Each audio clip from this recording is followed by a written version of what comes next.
मेरी शादी 20 साल की उम्र में हो गई, लेकिन 8 साल में मुझे और मेरे पति को एहसास हुआ कि लगभग हर चीज़ पर हमारे विचार अलग-अलग थे। हमारे 2 बच्चे थे, लेकिन जब वे 6 और 2 साल के हुए तो शादी समझौतों और समायोजन की एक श्रृंखला की तरह लगने लगी। हम अपने बच्चों का पालन-पोषण कैसा करना चाहते हैं, इस पर हमारे विचार एक दूसरे से बहुत अलग थे। इसलिए हमने अलग होने का फैसला किया। इसमें कुछ भी कड़वा नहीं है, यह जीवन है, ऐसा कभी-कभी होता है। मैं भाग्यशाली थी कि मुझे मेरे समर्थक माता-पिता मिले जो मेरे साथ खड़े रहे। मुझे याद है कि मैंने शादी को ख़त्म करने का फ़ैसला करने से पहले पिताजी को फ़ोन किया था और जब उन्होंने सुना कि मैं कितनी परेशान हूँ, तो उन्होंने कहा, अपना बैग पैक करो और घर आ जाओ। उन्होंने मुझे यह भी एहसास कराया कि शादी जीवन का अंतिम लक्ष्य नहीं है और समय के साथ मुझे एहसास हुआ कि वह कितने सही थे। तलाक के बाद जब मैं अपने माता-पिता के घर चली गई, तो मुझे निष्क्रिय और उदासीन महसूस हुआ। मुझे लिखना और पढ़ना हमेशा से पसंद था, इसलिए मैंने रचनात्मक लेखन की ट्यूशन देने का फ़ैसला किया।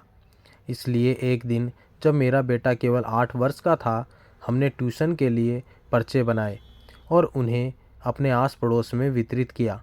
समय के साथ मेरे पास बहुत सारे छात्र आ गए और जल्द ही मैंने रुपए चार्ज करना शुरू कर दिया। अपना स्वयं का रचनात्मक लेखन संस्थान शुरू करने के लिए एक कक्षा के लिए 50 रुपये, तब से हमारे पास 7,000 से अधिक छात्र हैं।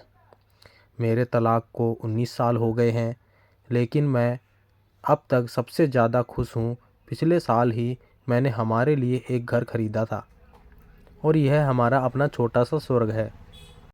मेरी दिनचर्या में संस्थान में पढ़ाना शामिल है और फिर मेरा पसंदीदा हिस्सा अपने बच्चों के लिए घर आना, सिटकॉम देखते समय उनके साथ रात्रि भोजन करना और पात्रों पर चर्चा करना, जैसे वे हमारे अस्तित्व का मूल हैं। इससे पहले मैंने जो भी निर्णय लिए, उनमें से कोई भी वास्तव में मेरे निर्णय जैसा नहीं लगा, लेकिन अब मुझे लगता है कि हम सब बहुत स्वतंत्र हैं और अपनी शर्तों पर जीवन जी रहे हैं। ईमानदारी से कहूँ तो अक्सर हमें ऐसा लगता है कि शादी या किसी परीक्षा में असफल होना या किसी के साथ रिश्ता तोड़ना दुनिया का अंत है। लेकिन जीवन में आपको आश्चर्यचकित करने का एक अद्भुत तरीका है। मैं 47 साल की हूँ, लिख रही हूँ, अपना खुद का व्यवसाय चला रही हूँ, अपने बच्चों का पालन पोषण कर रही हूँ, यात्रा कर रही हूँ और अभी भी खोज कर रही हूँ और मेरे पास इसके अलावा कोई रास्ता नहीं है। तो दोस्तों, ये थी हमारी आज की कहानी। आपको कैसी लगी कमेंट करके ज़रूर बताएं। अगर चैनल पे आप नए हैं तो प्लीज़ चैनल को सब्सक्राइब करें और कहानी को ज़रूर आगे शेयर करें। धन्यवाद दोस्तों।